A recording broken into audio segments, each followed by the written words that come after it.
प्यारे बच्चों नमस्कार, गुड इवनिंग, शुभ संध्या। कैसे हैं आप सभी लोग?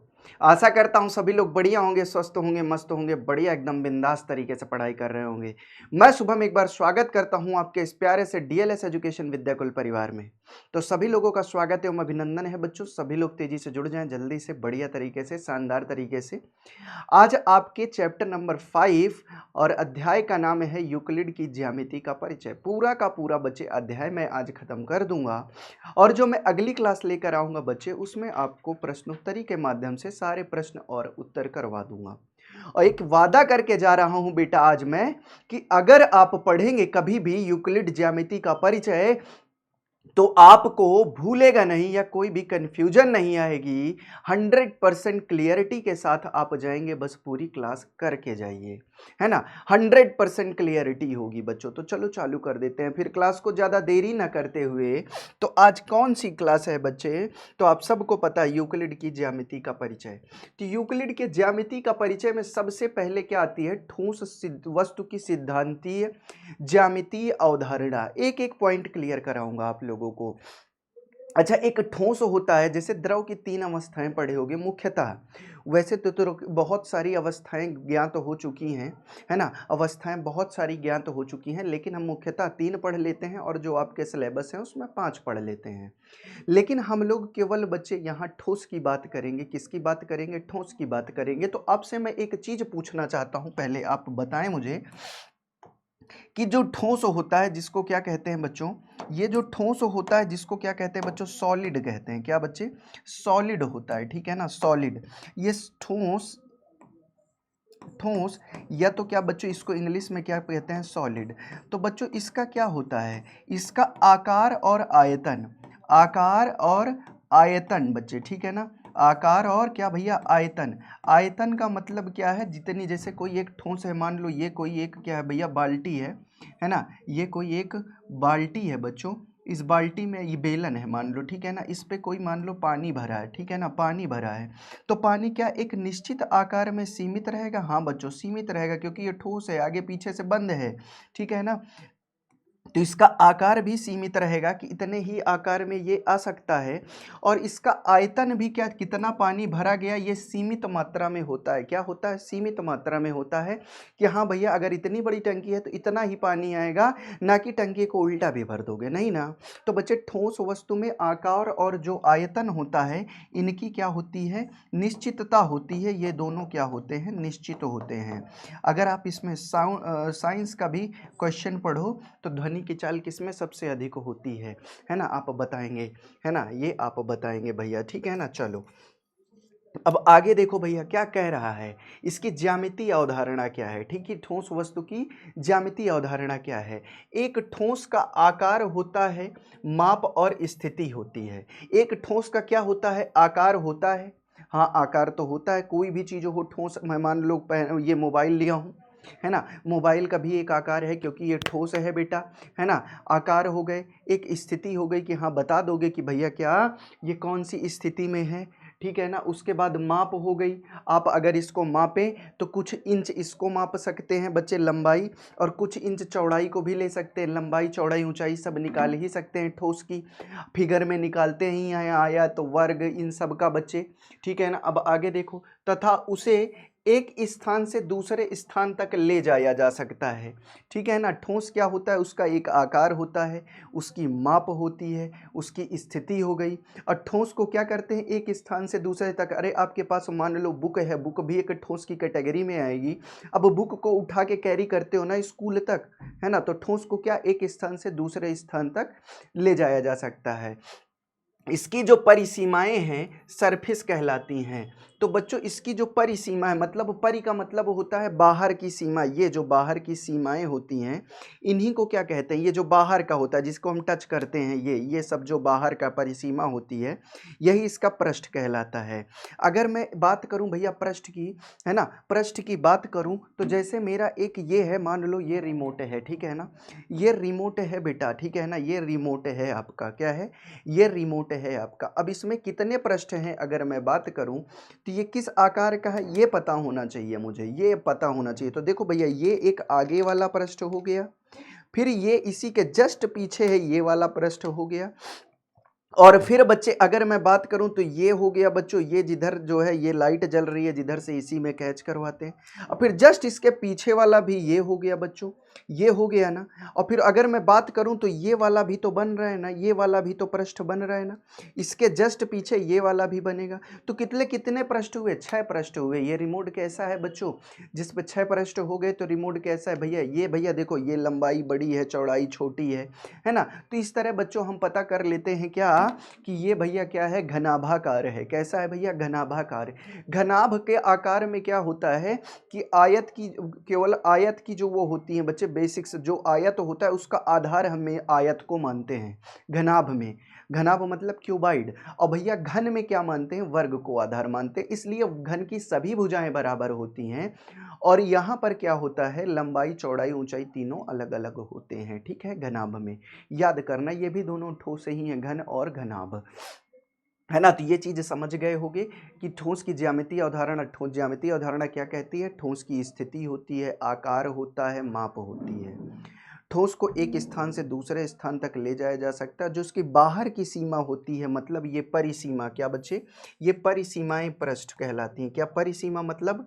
जो बाहर की सीमा होती है बच्चे, बाहर की जो सीमा होती है उसे क्या कहते हैं? पृष्ठ कहते हैं। क्या कहते हैं बाबू? पृष्ठ कहते हैं, है ना। इसी को इंग्लिश में सरफेस कहते हैं, ठीक है ना बच्चों। तो ये हो गई बच्चे पहली पहली चीज हो गई, ठीक है ना। अब चलते हैं भैया, एक एक पॉइंट बताऊंगा, बस ध्यान से देखते रहिए, है ना।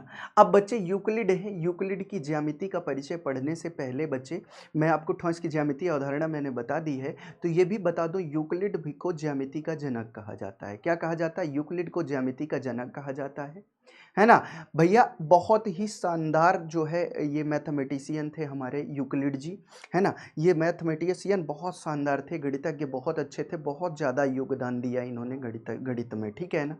तो रेखा गणित के बच्चे अगर मैं बात करूं तो रेखा गणित में इनको जनक कहा जाता है, ठीक है ना, जनक कहा जाता है ज्योमेट्री का। अब भैया अब आगे देख लेते हैं, ज्यामिति का परिचय देख लेते हैं। इसमें क्या है? यूक्लिड ने कुछ परिभाषाएं दी थी। क्या कुछ परिभाषाएं मतलब क्या बच्चों? डिफिनेशंस। क्या भैया?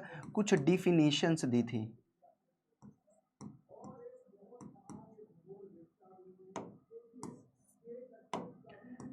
DEFINITION, डिफिनेशंस दी थी, ठीक है ना बच्चों, डिफिनेशंस दी थी, ठीक है ना, डिफिनेशंस। अब डिफिनेशंस क्या दी थी? एक बिंदु, है ना, एक बिंदु, पॉइंट, बिंदु का मतलब क्या? पॉइंट वह है जिसका कोई भाग नहीं होता। एक पॉइंट वो है जिसका क्या बच्चों? कोई भाग नहीं होता, ठीक है। मतलब बिंदु एक ऐसी चीज है ना। बिंदु की डिफिनेशन है ये, बिंदु की परिभाषा है ये। बिंदु का क्या होता है? कोई भाग नहीं होता, कोई भाग नहीं होता, है ना। मतलब अगर मैं ये बिंदु लगा दूं तो बच्चे देखो इसमें लंबाई चौड़ाई मोटाई है, कुछ ना कुछ तो है ही है। तो बिंदु लगभग कह सकते हैं, जो बिंदु लगता है उसका कोई भाग नहीं होता। मतलब वो क्या होता है? अपने आप में क्या होता है बच्चे? अकेला होता है बच्चे। अगर कहो कि बिंदु का एक भाग ये है, दो भाग ये है, तो ऐसा पॉसिबल नहीं है। बिंदु सिर्फ और सिर्फ अपने आप में यूनिक है, अद्वितीय है, उसका कोई भाग नहीं होता, कोई भाग नहीं होता बच्चों, ठीक है ना। चलो भैया अब आगे देख लेते हैं, अब आगे देख लेते हैं बच्चों। एक रेखा, ठीक है, समझ गए। पहली डिफिनेशन क्या थी? पहली डिफिनेशन क्या थी? रटा के भेजूंगा। क्या डिफिनेशन है? बिंदु का कोई भाग नहीं होता, ठीक है ना। बिंदु का कोई भाग नहीं होता, बिंदु का कोई भाग नहीं, भाग, बिंदु का भाग नहीं होता, ठीक है ना, बिंदु का भाग नहीं होता, ठीक। ये डिफिनेशन पहली थी बिंदु की। अगर कभी भी बिंदु की डिफिनेशन आ जाए तो सीधे लिखोगे बिंदु का कोई भाग नहीं होता, ठीक है ना। ऐसे ही इसको परिभाषित किया है यूक्लिड ने। एक रेखा चौड़ाई रहित लंबाई होती है। मान लो मैंने एक रेखा खींचा बच्चों, मैंने क्या खींचा? मान लो ये एक रेखा मैंने खींची, ठीक है ना, ये एक रेखा मैंने खींची। अब इस रेखा पे मैंने ये आपसे बोला, है ना, इसमें क्या बच्चों? इस रेखा में क्या होती है बच्चे? चौड़ाई नहीं होती। क्या? चौड़ाई रही नहीं होती, सिर्फ लंबाई होती है। क्या बच्चों? रेखा क्या होती है? चौड़ाई रहित लंबाई होती है।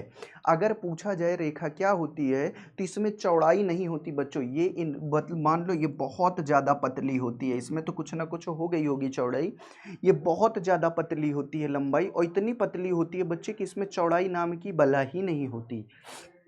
ठीक है ना बच्चों। तो चौड़ लंबा रेखा क्या होती है बच्चे, रेखा क्या होती है, चौड़ाई रहित लंबाई। क्या बच्चे, चौड़ाई रहित लंबाई, चौड़ाई रहित, रहित का मतलब चौड़ाई से रहित, चौड़ाई नहीं है इसमें, रहित लंबाई। ठीक है ना बच्चों, ये चीज़ थोड़ा याद रखेंगे। दूसरी परिभाषा ये है।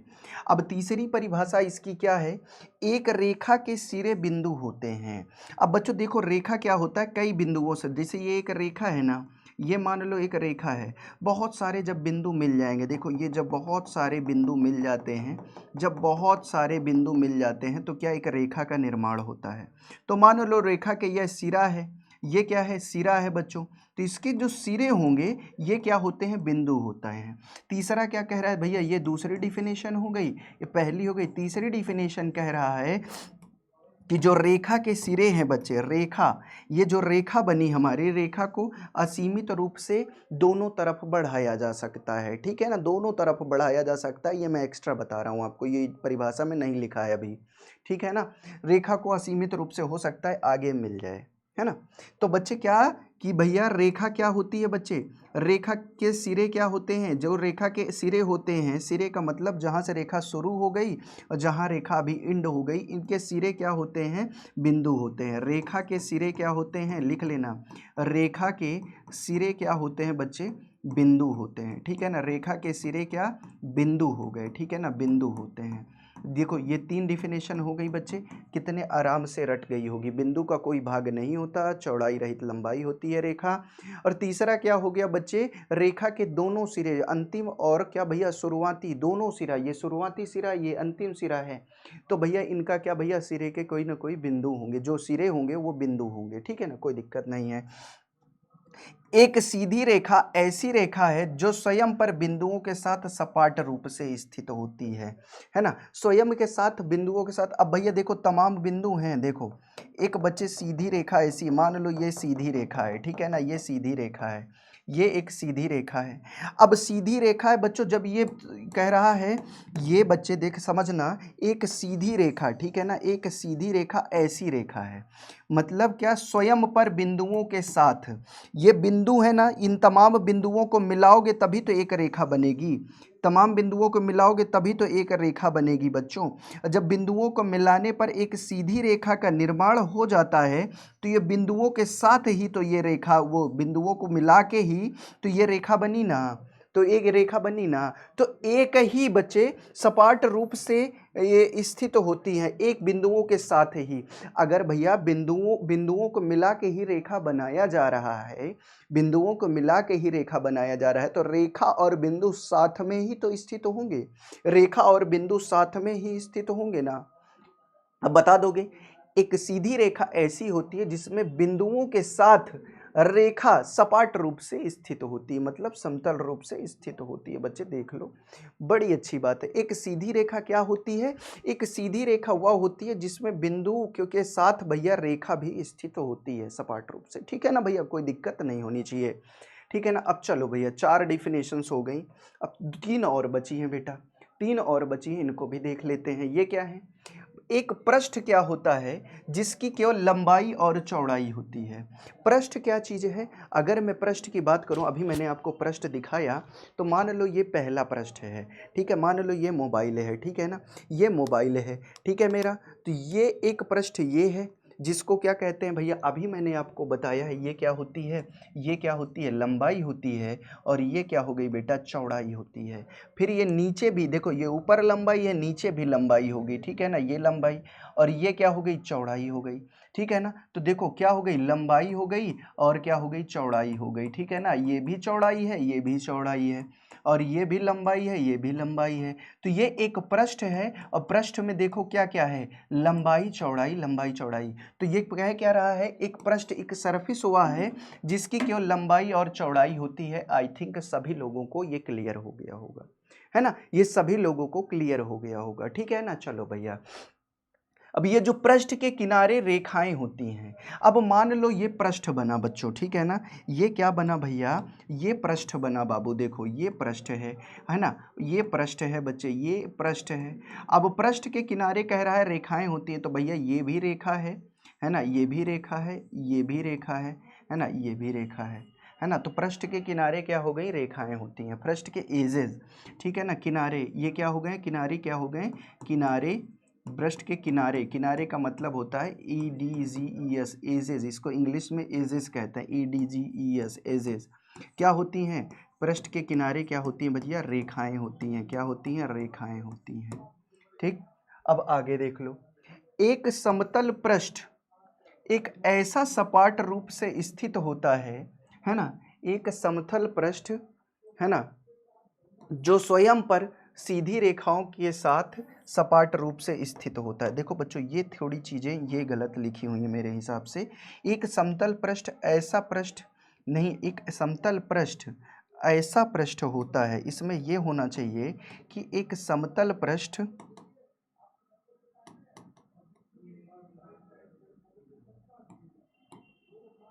एक समतल पृष्ठ ऐसा पृष्ठ होता है, ये होना चाहिए इसमें। एक समतल पृष्ठ ऐसा पृष्ठ होता है, ठीक है ना, ऐसा पृष्ठ होता है बच्चों, ऐसा पृष्ठ होता है, ठीक है ना। ये देखो, ये ऐसे होगा, ठीक है ना। ये देखो बच्चों, एक समतल पृष्ठ ऐसा पृष्ठ होगा, फिर समझना आप, ठीक। एक समतल पृष्ठ, समतल का मतलब ये जिसमें ऊबड़ खाबड़ ना हो, ऊंचा नीचा ना हो, ढलान ना हो, समतल हो, मतलब एकदम बराबर हो। ये जैसे दिख रहा होगा आपको, ये स्मार्ट बोर्ड एकदम समतल है। एक ऐसा पृष्ठ होता है, क्या बच्चों, एक ऐसा पृष्ठ होता है जो स्वयं पर सीधी रेखाओं के साथ स्थित होता है। अरे बहुत सारी, देखो ये समतल है तो ये भाई सीधी रेखा है, भैया सीधी रेखा है, समझना। जब रेखा सीधी होगी, जब रेखा एकदम सीधी होगी तो उसमें क्या ऊंचा नीचा इधर उधर होगा क्या, उधर उधर होगा क्या, नहीं होगा ना। तो ढलान नाम की कोई संभावना ही नहीं उत्पन्न होती। मान लो ये सीधी रेखा है कई ठो, ये सीधी रेखा है कई, मान लो दो तीन ठो मैंने खींच दी, ये सीधी रेखा है ना, ये सीधी रेखा मैंने खींच दी। अब इन्हीं सीधी रेखाओं से मैंने एक पृष्ठ बनाया, क्या बच्चों, एक पृष्ठ बनाया। तो ये कौन सा पृष्ठ होगा, ये कैसा पृष्ठ होगा बच्चे, अगर मैंने इससे क्या बनाया, एक पृष्ठ बनाया बच्चों, ठीक है ना। इससे मैंने क्या बनाया, मान लो एक पृष्ठ बना लिया, ठीक है ना। देखो ये नीला वाला एक बढ़िया सा पृष्ठ तैयार है, ठीक है ना बच्चों। ये बढ़िया एक पृष्ठ क्या है बच्चों, तैयार है, ठीक है ना। ये बढ़िया एक पृष्ठ सा तैयार है, शानदार पृष्ठ तैयार है, ठीक है ना, शानदार पृष्ठ तैयार है। तो बच्चों देखो क्या हो गया कि एक समतल पृष्ठ ऐसा पृष्ठ होता है जो स्वयं पर सीधी रेखाओं के साथ सपाट रूप से, तो ये सीधी सीधी रेखाएं हैं कि नहीं, और जब सीधी रेखाएं मिल जाती हैं तब एक समतल बनता है। जैसे बिंदु मिल रहा था तो रेखा बन रही थी, वैसे ही सीधी रेखाएं मिल जा रही हैं तो एक समतल बन जा रही है। तो समतल और रेखाएं क्या होती हैं, सपाट रूप से एक साथ स्थित होती हैं। बस खत्म कहानी, यही चीज है ये। बस भैया पहला क्या था, अब चलो याद करो, पहला क्या था भैया, बिंदु का कोई भाग नहीं होता। दूसरा क्या था भैया, परिभाषा, दूसरी परिभाषा क्या थी, आप लोग बताओ मुझे, क्या होती भैया, रेखा क्या होती है भैया, लंबा चौड़ाई रहित लंबाई होती है, सॉरी ठीक है ना, सही है ना, चौड़ाई रहित लंबाई होती है। तीसरा क्या होगा बच्चे, तीसरा क्या होगा जरा बताएंगे, पहला हुआ बिंदु का कोई भाग नहीं होता, दूसरा क्या हो गया बच्चों, दूसरा क्या हो गया जरा बताओ मुझे, कि रेखा चौड़ाई रहित लंबाई होती है। तीसरा क्या हो गया बच्चों, कि रेखा के दोनों सिरे बिंदु होते हैं। चौथा क्या होता है, रेखा बिंदुओं के साथ, रेखा जो होती है एक सीधी रेखा, बिंदुओं के साथ, बिंदुओं को मिलाने पर, मैंने बताया बिंदुओं के साथ सपाट रूप से एक ही तल पर स्थित होती है, चौथा हो गया। पांचवा क्या होता है, एक पृष्ठ के किनारे, या एक पृष्ठ जिसकी केवल लंबाई और चौड़ाई होती है। एक पृष्ठ होता है जिसकी लंबाई और क्या होती है, चौड़ाई होती है। पृष्ठ के किनारे क्या होते हैं, रेखाएं होती हैं, पृष्ठ के किनारे क्या होती हैं, ये रेखाएं ही होती हैं, है ना। अब एक समतल पृष्ठ क्या होता है, मतलब जो सीधी सीधी रेखाएं उनको मिलाने से एक समतल पृष्ठ बनता है। तो कह सकते हैं कि जो सीधी रेखाएं होती हैं समतल पृष्ठ सपाट रूप से एक साथ स्थित होते हैं। बच्चे बहुत सारी समतल रेखाओं को मिला दो, समांतर सीधी रेखाओं को मिला दो तो क्या बन जाएगा, एक पृष्ठ बन जाएगा, वो भी समतल पृष्ठ बनेगा। आप सभी लोग जानते होंगे ये चीज। अब आगे देखो भैया, अब आगे देख लो बच्चों, अब आगे देख लेते हैं, ठीक है ना। अभिग्रहित तथा क्या, अभिधारणा, परिभाषा खत्म। अब दो चीजें अब इनकी बची हैं, अभिग्रहित तथा अभिधारणा इस चैप्टर में है। तो चलो भैया इसको भी खत्म कर लेते हैं। है ना। अब भैया देखो एक बार, अभिग्रहित को इंग्लिश में कहते हैं क्या, अभिग्रहित को इंग्लिश में कहते हैं कि भैया एक्सियम। क्या कहते हैं बेटा, एक्सियम कहते हैं। क्या कहते हैं, एक्सियम कहते हैं, ठीक, एक्सियम कहते हैं। और भैया चलो मैं इसको बाहर लिख देता हूँ, ठीक है ना, इसको बाहर लिख देता हूँ थोड़ा सा, है ना। इसको एक्सियम कहते हैं अभिग्रहित को, ठीक है ना, एक्सियम कहते हैं। और भैया इसको क्या कहते हैं, पोस्टुलेट्स कहते हैं, एक्सियम एंड पोस्टुलेट्स, ठीक है ना बच्चों, एंड पोस्टुलेट्स, ठीक है ना। अभिग्रही अभिधारणा को क्या कहते हैं, पोस्टुलेट्स कहते हैं, ठीक है ना बच्चों, पोस्टुलेट्स कहते हैं। ये एक्सियम और पोस्टुलेट्स होती हैं। अभिग्रहित को क्या कहते हैं, एक्सियम्स इंग्लिश में, अभिधारणा को पोस्टुलेट्स। उन्होंने दो वर्गों में विभाजित किया, जो ठोस होते थे इनको दो वर्गों में मान लो विभाजित कर दिया, ठीक है ना।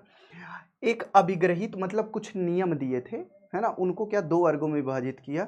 तो भैया क्या ये एक वर्ग थे बच्चे, अभिग्रहित पर अभिधारणाएं, ठीक है ना, अभिग्रहित और अवधारणाएं, और अभिग्रहित और अवधारणाएं, ठीक है ना बच्चों।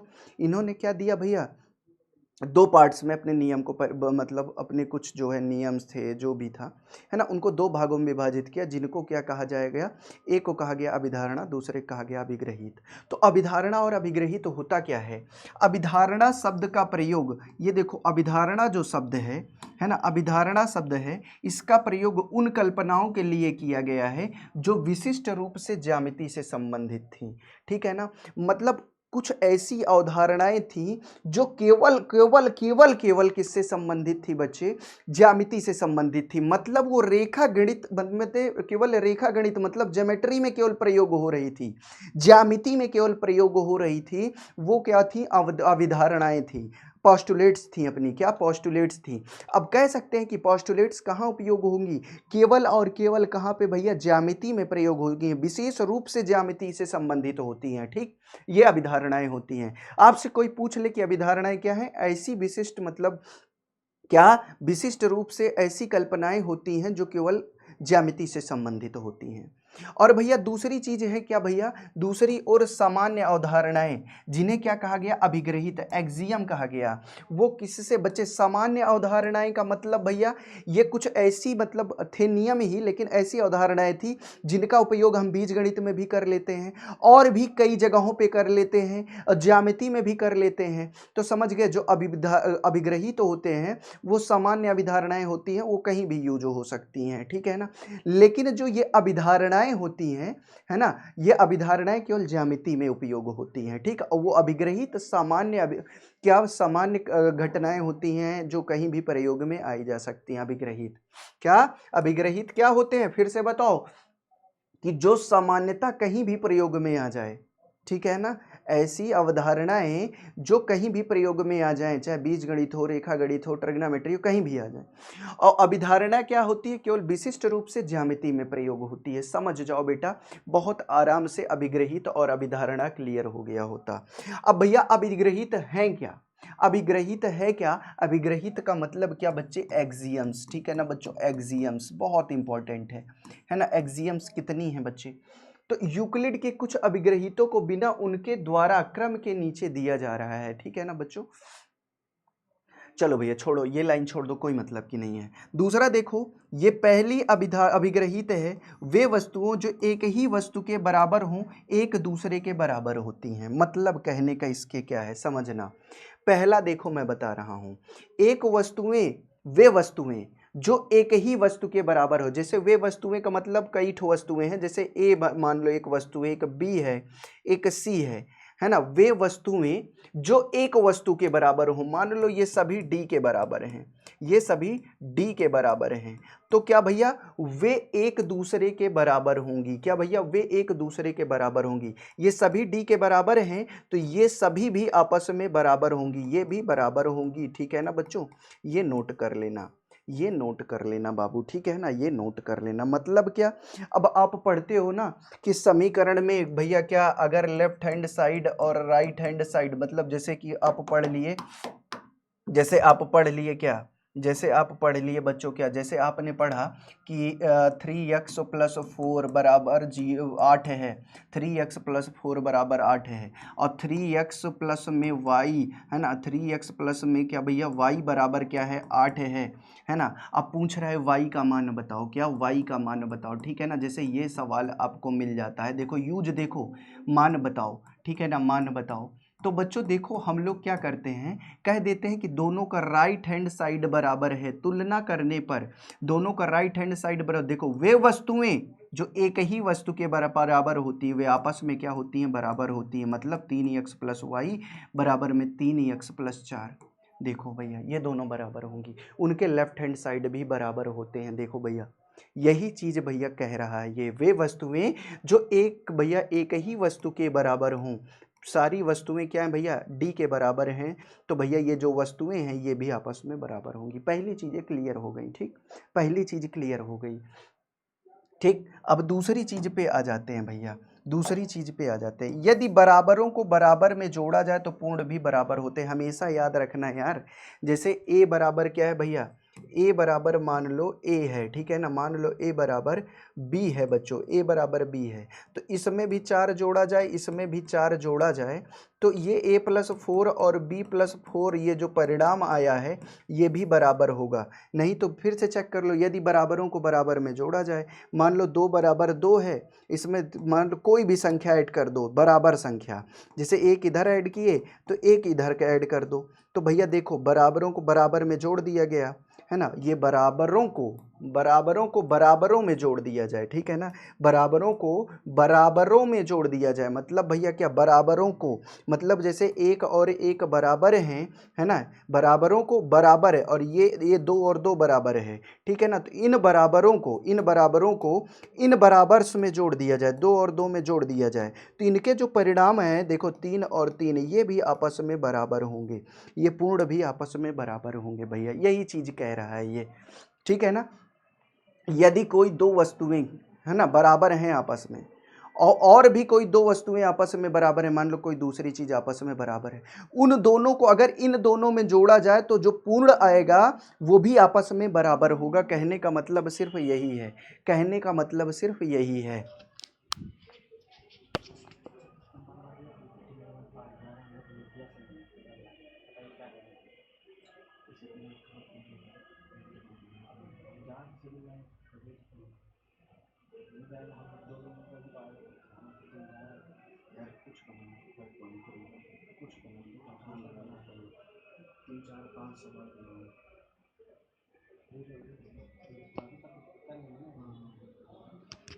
चलो भैया देख लो एक बार जल्दी से, यदि अब अगला सवाल देखो, यदि बराबरों को बराबर से घटाया जाए तो शेषफल भी बराबर होते हैं। सेम चीज़ है बच्चे, सेम चीज़ है, बस इसमें माइनस करवाना है। जैसे दो चीज़ें बराबर हैं, 2 और 2, इसमें कोई बराबर चीज़ घटा दी जा रही है, तो जो रिजल्ट आएगा, जो पूर्ण आएगा, शेषफल जो आएगा, जैसे एक इसमें बचेगा एक इसमें बचेगा, तो ये भी आपस में बराबर होगा।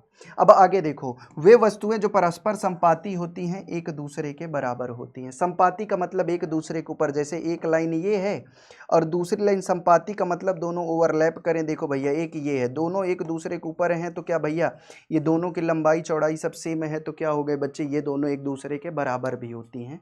ये तो बहुत छोटी चीज़ थी, चलो भैया देख लो। अब आगे देखो, अब आगे देखो, पूर्ण अपने भाग से बड़ा होता है, मोस्ट इंपॉर्टेंट है बच्चों, ये हमेशा पूछी जाती है। अभिग्रहित पांचवी, ठीक है ना, अभिग्रहित पांचवी, अभिग्रहित पांचवी और अभिधारणा पांचवी में क्या होता है, थोड़ा कन्फ्यूजन होती है, लेकिन अभिग्रहित समझ लो पूर्ण अपने भाग से बड़ा होता है, क्या भैया, मोस्ट इंपॉर्टेंट है। अब भाई लेकिन है बहुत सरल चीज़, जैसे कोई चीज़ पूर्ण है, मान लो ये एक गोला है, ठीक है ना, ये एक गोला है बच्चों, ठीक है ना, ये एक क्या है, गोला है। अब गोला क्या है बच्चों, ये देखो मान लो गोले का इतना भाग मैंने काट लिया, इतना भाग मैंने काट लिया, तो मतलब ये भैया ये गोले का एक भाग आ गया, ये गोले का एक भाग आ गया, ठीक है ना, ये गोले का एक भाग आ गया बच्चों, ठीक है ना, ये देखो ये गोले का एक भाग है। अब मुझे एक बात बताना जल्दी से, ये भाग बड़ा है या गोला, भाग बड़ा है या संपूर्ण गोला, है ना, संपूर्ण गोला, ठीक है ना बच्चों, गोला बताएंगे एक बार, है ना, तो क्या कह सकते हैं, संपूर्ण हटा दो नहीं तो कंफ्यूज हो जाओगे, पूर्ण लिखा रहने दो, ठीक है ना, पूर्ण गोला बताएंगे एक बार जरा, सेम चीज़ ही है, कोई बड़ी बात नहीं है ना। भाग हो गया, पूर्ण गोला हो गया, कौन बड़ा है, ये वाला भाग बड़ा है कि पूर्ण गोला बड़ा है, तो भैया पूर्ण गोला बड़ा होगा, तो मतलब पूर्ण हमेशा जो है, ये जो पूरा होगा हमेशा अपने भाग से बड़ा होगा, पूर्ण हमेशा अपने भाग से बड़ा होगा। अब जैसे मैंने कहा 1/4 लिखा है, तो बच्चे ये ऊपर वाली जो संख्या होती है भिन्न में, ये पूर्ण होती है, पूर्ण होती है, और ये 4 क्या होता है, हमेशा भाग होता है, ठीक है ना बच्चों। इसका मतलब क्या निकला, एक पूर्ण है मतलब ये एक गोला है, और 4 मतलब इसके भाग किए गए हैं, ये देखो 4 भाग किए गए हैं, तो ये जो भाग हैं देखो अपने संपूर्ण से क्या है भैया, छोटे हैं। देखो भाई कितना आसान सवाल है, अगर मैं इससे भिन्न लिखना चाहूँ तो भी बना सकता हूँ। जैसे आपको एक गोला दे दिया जाए, ये मान लीजिए कर दिया जाए, ये ऐसे कर दिया जाए, ऐसे कर दिया जाए, और पूछ लिया जाए कि इसको भिन्न के रूप में निरूपित करिए, तो गोला कितना है, गोला एक है, कितने भाग, 1 2 3 4 5 6 7 8 भाग किए गए इसके, तो कितने भाग किए गए, 8 भाग किए गए, ठीक है ना। ये सारी चीज़ें इससे बना सकते हैं।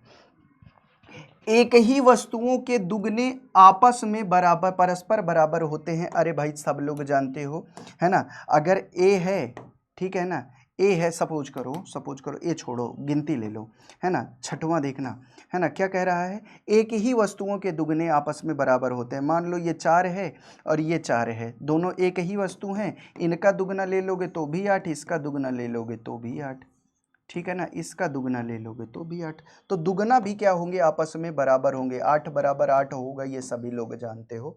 एकदम सरलता से समझो, एकदम सरलता से समझो, ठीक है ना। कोई भी वस्तु होगी, है ना, अगर वो आपस में बराबर है मान लो, तो भैया उसका दुगना करेंगे तो वो भी बराबर होगा, बस, ठीक है ना।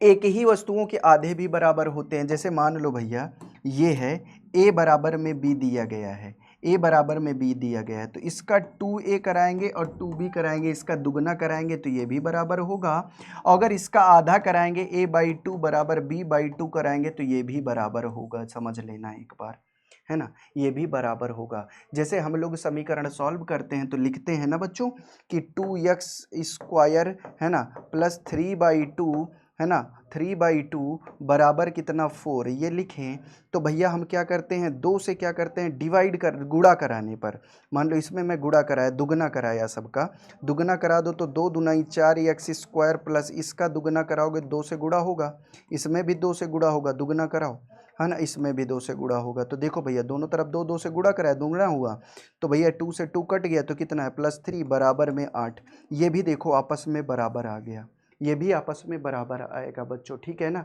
अगर 2x² प्लस 3/2 है ना बराबर 4 के है, तो अगर मैं इन दोनों का दुगना करा दूंगा तो ये भी आपस में बराबर होगा, ठीक है ना। ये सारी चीज़ें हैं, तो अभिधारणाएं कितनी पढ़े हम लोगों ने, और इसका आधा भी करा देंगे तो ये बराबर होगा, ठीक है ना।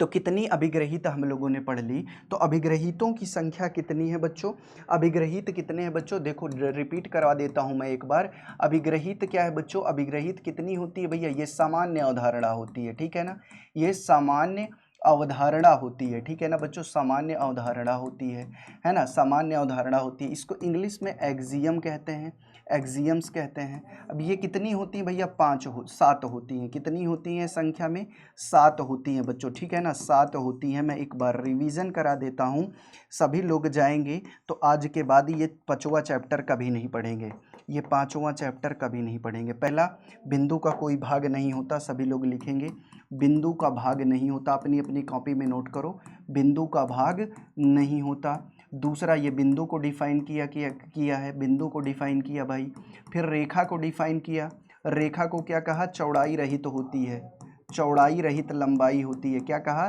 चौड़ाई रहित क्या हो गई, लंबाई होती है। अब भैया तीसरा क्या हो गया बच्चे, तीसरा क्या होता है, तीसरा क्या होगा बच्चे, तीसरा हुआ क्या, रेखा के सिरे, क्या भैया, रेखा के सिरे बिंदु, रेखा के सिरे क्या हो गए, रेखा के सिरे क्या हो जाएंगे, बिंदु हो जाएंगे, ठीक है ना, रेखा के सिरे बिंदु हो जाएंगे। चौथी चीज़ क्या उसने कही कि एक सीधी रेखा क्या होती है, सीधी रेखा क्या होती है बच्चों, वो बिंदुओं के साथ, क्या बच्चों, बिंदुओं के साथ, है ना, मैंने बताया अभी बिंदुओं के साथ क्या होती है, बिंदुओं के साथ है ना, सपाट रूप से स्थित होती है, ठीक है ना, सपाट रूप से स्थित होती है, ठीक है ना, सपाट रूप से स्थित होती है, ठीक है ना, स्थित होती है, देखो स्थित होती है। अब भैया पांचवा क्या है, अब भैया पांचवा क्या है, पूर्ण अपने भाग से बड़ा होता है। पूर्ण क्या, अपने भाग से बड़ा, पूर्ण अपने भाग से क्या होता है, बड़ा होता है, भाग से बड़ा होता है। अब भैया छठवां क्या हो गया, छठवां क्या हो गया बच्चों, अगर एक ही वस्तु का दुगना, एक ही वस्तु का क्या होता है, दुगना, एक ही वस्तु का दुगना क्या होगा बच्चे, दुगुना बराबर होता है, दुगना आपस में बराबर, ठीक है ना, आपस में बराबर। सारी चीज़ें मैंने आपको पढ़ा दी हैं, है ना। और भैया एक ही वस्तु का बच्चे, एक ही वस्तु का आधा क्या, एक ही वस्तु का आधा भी आपस में बराबर होता है, वस्तु का आधा भी आपस में क्या होता है बच्चों, बराबर होता है, आधा आपस में बराबर होता है, देखो आपस में बराबर होता है। भैया देख लो, बढ़िया से शानदार तरीके से मैंने पांचवा चैप्टर का अभिधारण परिभाषा खत्म कर दी, अभिग्रहित खत्म कर दिया। अब अभिधारणा पे चलेंगे, किस पर, अभिधारणा पर चलेंगे। अब अभिधारणा क्या होती है बच्चों, तो इसकी अभिधारणा नोट करेंगे, है ना। एक बिंदु से एक अन्य बिंदु तक एक ही सीधी रेखा खींची जा सकती है। अभिधारणा का मतलब क्या, ये विशिष्टता किससे संबंधित होती हैं, विशिष्ट रूप से, ठीक है ना बच्चों, क्या विशिष्ट रूप से किससे संबंधित होती हैं, ज्योमेट्री से या ज्यामिति से संबंधित होती हैं, किससे भैया, ज्यामिति से संबंधित होती हैं, ठीक है ना, संबंधित होती हैं, ठीक है ना, संबंधित होती हैं, ठीक है ना बच्चों, संबंधित होती हैं, ठीक है ना बाबू, देख लो एक बार, संबंधित होती हैं, ठीक है ना। चलो देख लो, ये एक बढ़िया तरीके से, शानदार तरीके से भैया, ये है ना, ये देखो बढ़िया शानदार तरीके से। जब विधारणा क्या है, इसको इंग्लिश में क्या कहते हैं, पोस्टुलेट्स कहते हैं, क्या कहते हैं, पोस्टुलेट्स कहते हैं, ठीक है ना, पोस्टुलेट्स कहते हैं, ठीक है ना बच्चों। चलो, है ना। अभिधारणा क्या होगी, अभिधारणा एक, अभिधारणा एक क्या होती है, एक बिंदु से एक अन्य बिंदु तक, मान लो ये दो बिंदु हैं कोई, ये दो बिंदु हैं कोई, है ना, दो बिंदु हैं कोई, बिंदु तक एक सीधी रेखा खींची जा सकती है। एक बिंदु से एक अन्य बिंदु तक एक सीधी रेखा खींची जा सकती है, समझना, समझना। कह रहा है, कह रहा है क्या, कह रहा है कि जैसे दो बिंदु दिए गए हैं, दो बिंदु दिए गए हैं बेटा, ठीक है ना, दो बिंदु ये दिए गए हैं, कौन कौन से बिंदु हैं, कौन कौन से बिंदु हैं, एक है बच्चों क्या, एक है कौन सा, ये बिंदु, और दूसरा है ये बिंदु। तो भैया ये दो बिंदुओं से, है ना, दो बिंदु से, ठीक है ना, एक भैया एक बिंदु, है ना, ये एक बिंदु हुआ, एक बिंदु हुआ, और एक ये अन्य बिंदु और लिए, ये मान लो कोई एक अन्य बिंदु है, ठीक है ना, यहाँ पर लिए, है ना, अन्य बिंदु यहाँ पर लिए, तो इससे केवल और केवल एक सीधी रेखा खींची जाएगी, एक, केवल एक सीधी रेखा, ठीक है ना बच्चों, केवल एक सीधी रेखा, ठीक है ना। हमेशा नोट कर लेना बच्चों, एग्जाम में पूछ लेता है कि दो बिंदुओं से कितनी रेखाएं खींची, सीधी रेखाएं खींची जा सकती हैं, तो आपको देना होता है आंसर, केवल एक सीधी रेखा खींची जा सकती है। मान लो ये बिंदु यहाँ, एक यहाँ पर है और कहाँ है, एक यहाँ पर है, तो इससे भी अगर मैं खींचूँ, तो इससे भी अगर मैं खींचूँ तो देखो बच्चों, केवल एक सीधी रेखा आएगी, कौन सी, एक ये आएगी और एक ये आएगी, केवल एक सीधी रेखा, मतलब दो बिंदुओं से एक सीधी रेखा, ठीक है, डन। सभी लोगों को डन हो गया होगा, कहीं भी खींच दो, यहाँ है बिंदु, यहाँ है बिंदु, दो बिंदु है, और दोनों से क्या बच्चे, एक ही सीधी रेखा खींची जाएगी, एक ही सीधी रेखा खींची जाएगी, ये श्योर है बच्चों। देख लो एक बार जल्दी से, देख लो एक बार जल्दी से, बढ़िया तरीके से श्योर हो गया होगा, है ना, बढ़िया तरीके से श्योर हो गया होगा बच्चे, ठीक है ना। चलो अब आगे बढ़ते हैं, दूसरी अभिधारणा पे चलते हैं। एक शांत रेखा, एक शांत रेखा को अनिश्चित रूप से बढ़ाया जा सकता है ना, एक रेखा कहलाती है, मतलब देखो कोई बड़ी बात नहीं है इसको जानना, है ना, कोई बहुत आसान सी चीज़ है, बहुत आसान सी चीज़ है बच्चों, ठीक है ना। जैसे ये एक सीधी रेखा है, सीधी रेखा मतलब शांत रेखा है, ठीक है ना, इसको अनिश्चित रूप से इधर भी बढ़ाया जा सकता है, इधर भी बढ़ाया जा सकता है, इंक्रीज किया जा सकता है, और भैया क्या, इधर भी इंक्रीज किया जा सकता है, ये चीज़ आप लोग जानते ही हो, ठीक है ना। जैसे ये ए बी रेखा है, तो इधर भी इंक्रीज किया जा सकता है, ठीक है ना, इधर भी इंक्रीज किया जा सकता है, और बच्चों इधर भी इंक्रीज किया जा सकता है असीमित रूप से। बस इतना ही काम है बेटा, और कुछ नहीं है। अभिधारणा नंबर 2, अभिधारणा एक क्या थी कि दो बिंदु हैं, अगर एक बिंदु है दूसरा मतलब अन्य बिंदु कोई भी है तो दो बिंदुओं से एक ही सीधी रेखा खींचती हैं। अब भैया फिर क्या है, एक शांत रेखा को अनिश्चित रूप से, मतलब एक आपको इतना जानना है कि एक रेखा अनिश्चित रूप से दोनों तरफ बढ़ाई जा सकती है बस।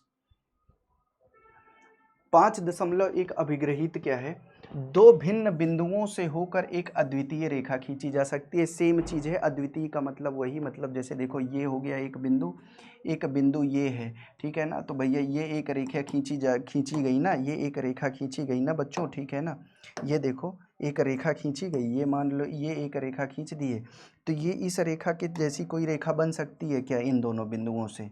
इन दोनों बिंदुओं से अब कोई सीधी रेखा बन सकती है क्या? नहीं। तो ये अपने आप में क्या हो गई, यूनिक हो गई, मतलब अद्वितीय हो गई।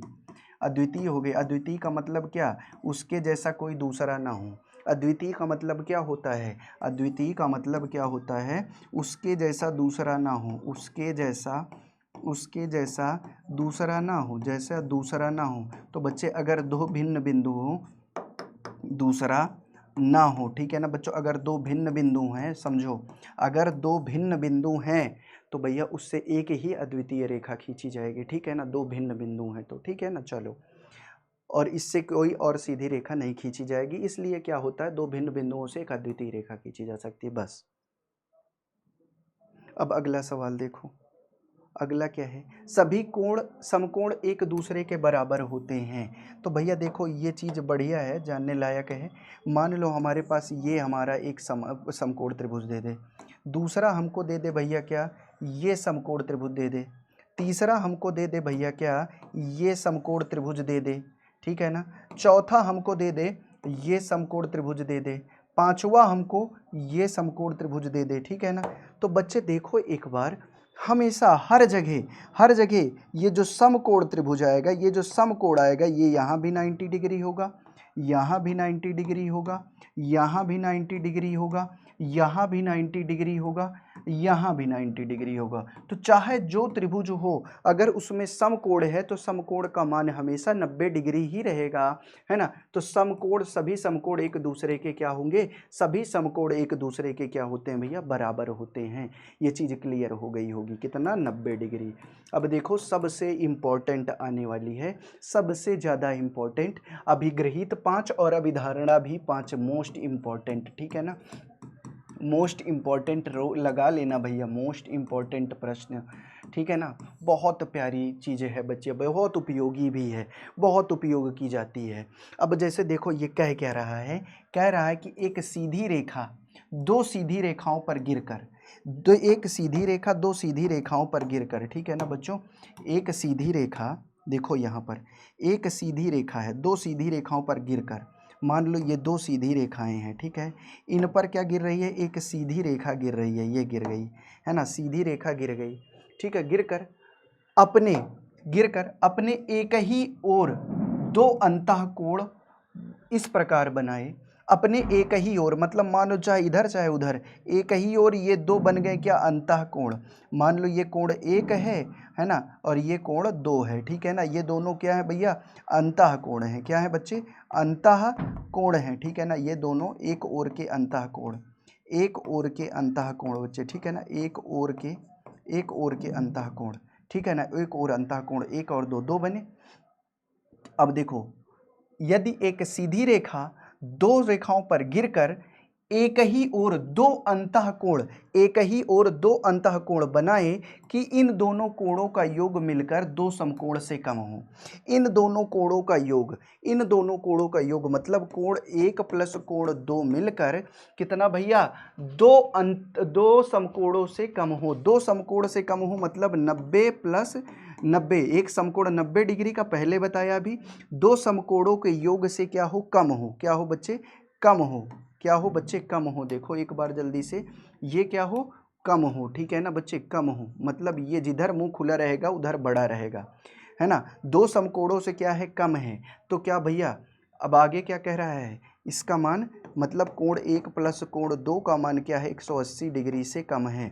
तो रेखाएं अनिश्चित रूप से बढ़ाए जाने पर तो वे दोनों रेखाएं अनिश्चित रूप से बढ़ाए जाने पर उस ओर मिलती हैं जहां ये दोनों कोणों का योग समकोण से कम होता है, दो समकोणों से कम होता है। मतलब कहने का बहुत साफ है कि जिधर इसका योग जिस अंतःकोण का, कहने का मतलब ये है जिस अंतःकोण का मान, जिस अंतःकोण का मान, नोट करना, जिस अंतःकोण का मान, केवल इतना निष्कर्ष निकल रहा है, जिस अंतःकोण का मान, जिस अंतःकोण का मान क्या हो जाएगा 180 डिग्री से कोण, अंतःकोण के योग का मान, जिधर, ऐसे लिखो बाबू, सो रुक जाओ, जिधर, जिधर दो अंतःकोणों का योग, अंतःकोणों का योग क्या हो जाएगा, कोणों का योग क्या हो जाएगा 180 डिग्री से कम हो जाए, 180 डिग्री से क्या हो जाए, कम हो जाए, तो क्या हो जाएगा, कम हो जाता है।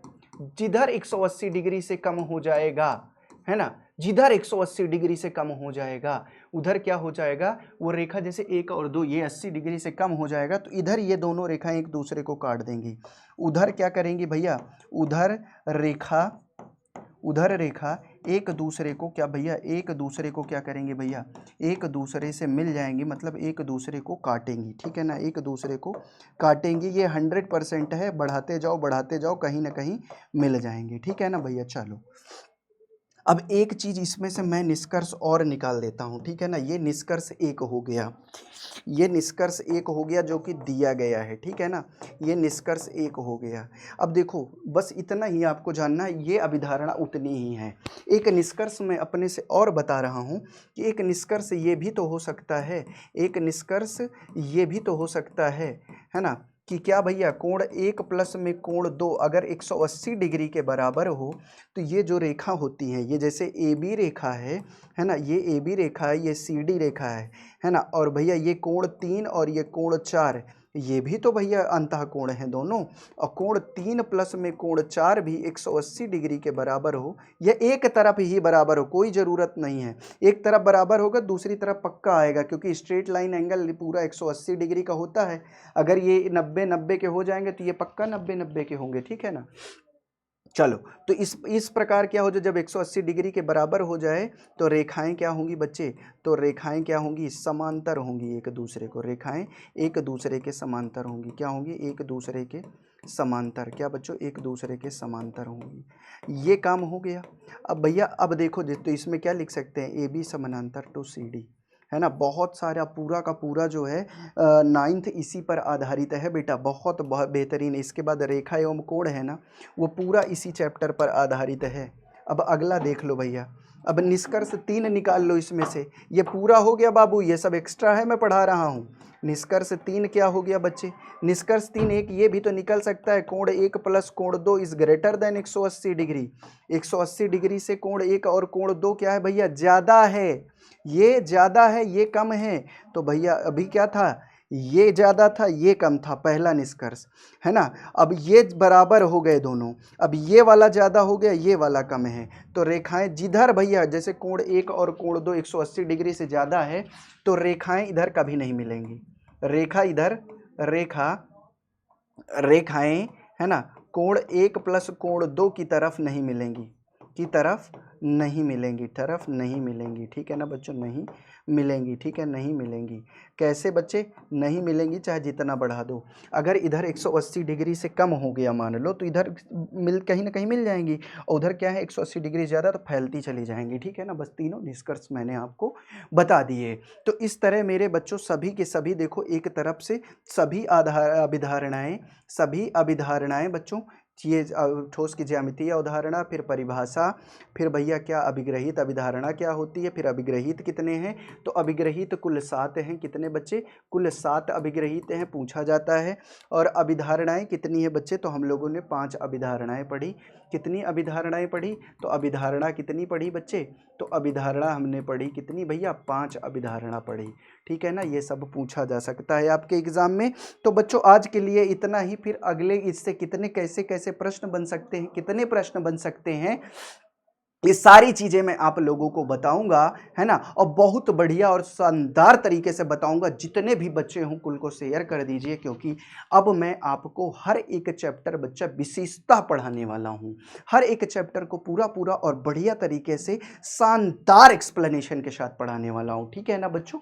बहुत धीरे चलेंगे, बहुत बढ़िया और शानदार चलेंगे, जितने भी क्वेश्चन बनेंगे छोड़ेंगे नहीं बेटा अगली बार। जो नेक्स्ट वीडियो आएगी उसमें इसके प्रश्न उत्तर ही होंगे। तो चलो चलते हैं फिर मिलते हैं अगली क्लास में तब तक के लिए सभी को बाय बाय जय हिंद नमस्कार।